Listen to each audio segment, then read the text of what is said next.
Emily Carter had witnessed her fair share of bizarre, jaw-dropping, and outright unbelievable incidents as the state fire marshal, but nothing could have braced her for the moment her phone jolted her awake at 3 a.m. It was a grainy photo from her aging father, captioned, "Lake House Cookout Tonight Bring Us Mores, HOA supplied the fire." Her stomach twisted, caught between a chuckle at her dad's bizarre nonchalance and sheer panic as she recognized the unmistakable flames consuming their cherished family lake house. The dark humor in his message clashed with her rising dread, yanking her out of bed and into her official SUV. She sped through the deserted streets, sirens screaming, her mind flashing back to the decades-old Lake House, a warm haven where she'd spent countless childhood summers swimming, fishing with her dad, and dodging life's messes. As she neared the familiar gravel turnoff, an eerie orange glow stained the sky. The lake house was already a gutted shell, its blackened beams creaking their last protests, smoke drifting upward under the flicker of emergency lights. Stepping out of her vehicle, Emily spotted a cluster of neighbors along the roadside, some shaken, others oddly detached.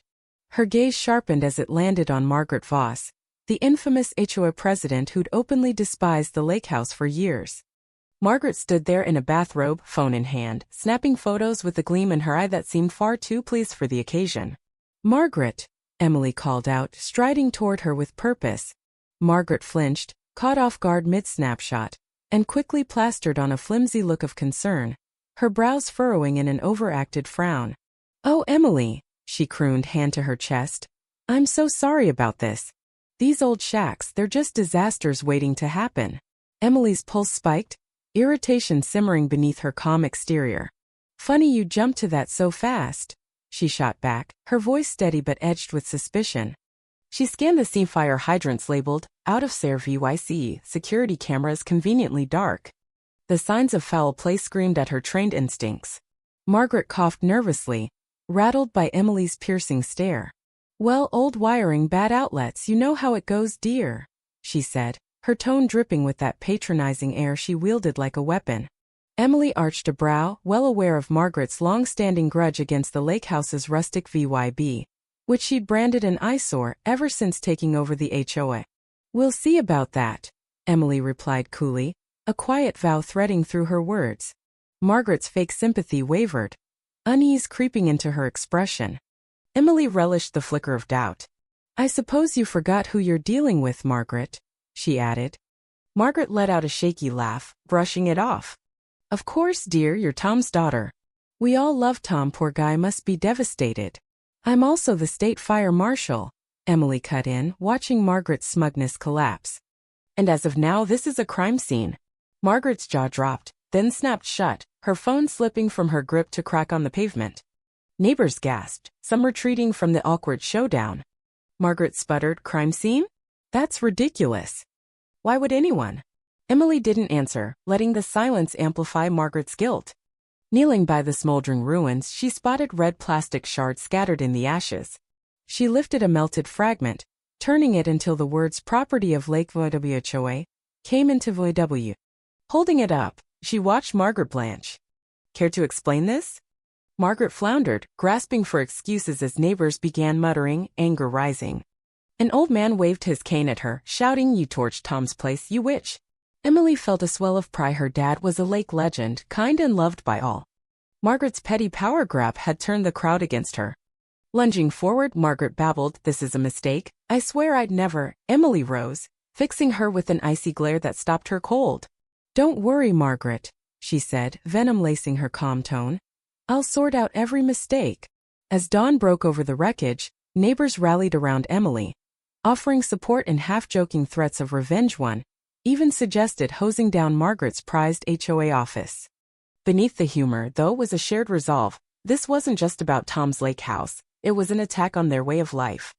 By afternoon, Emily was at the fire investigation lab, where her old friend and forensic whiz, Jake, greeted her with a grin fueled by concern and too much coffee. He examined the melted plastic and raised an eyebrow. "So the HOA left their own branded gas can at the scene? That's either cocky or brain dead." "Maybe both," Emily said, smirking despite the ache of losing her dad's memories.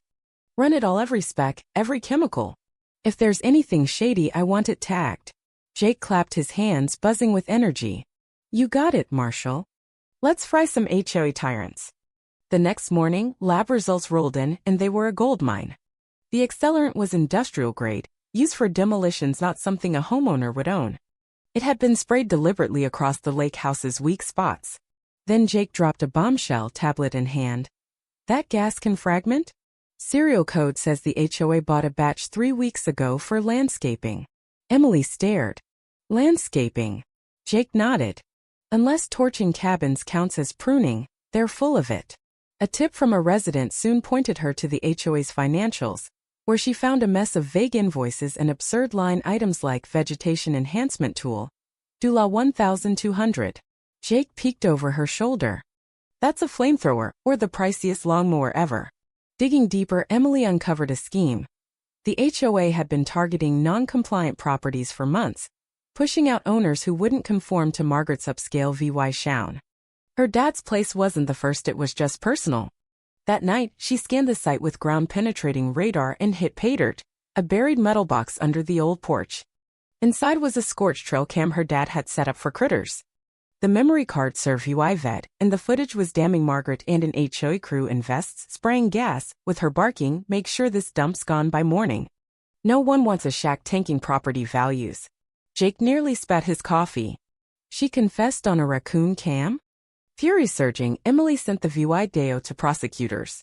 Margaret hadn't just burned a building, she waged war on anyone who didn't fit her perfect little world. But then a text from a block number buzzed, "Back off. We know who you are.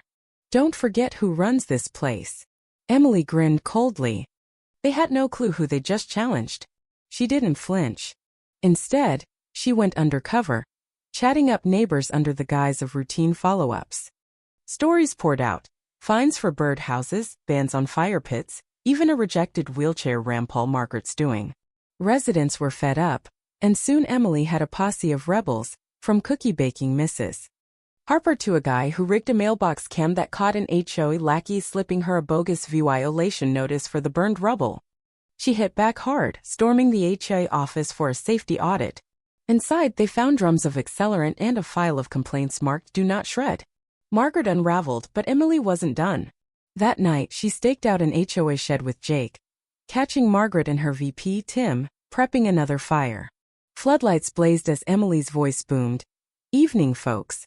You're under arrest." Margaret froze. Tim bolted into a tree. As they were cuffed, Emily knew this was just the start. The real rot ran deeper. The next day, the neighborhood buzzed with cautious hope.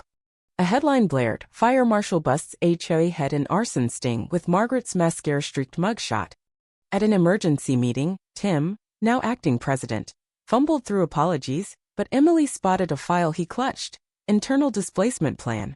It detailed a plot to force out older residents, flip their homes, and pocket the profits via a shady LLC. Tim caved under pressure, spilling everything: Jamal's texts, even a recording of Margaret saying, "One fire and they'll all obey." Then came the twist. Wire transfers linked to an out-of-state developer, Horizon Realty, funding the HOA schemes for lakefront takeovers. Emily escalated the case to racketeering, teaming with feds as indictments rained down. Margaret and her crew faced arson, conspiracy, and more. Back home, residents rebuilt new foundations, new trust. They honored Emily with a sign. Carter Cove.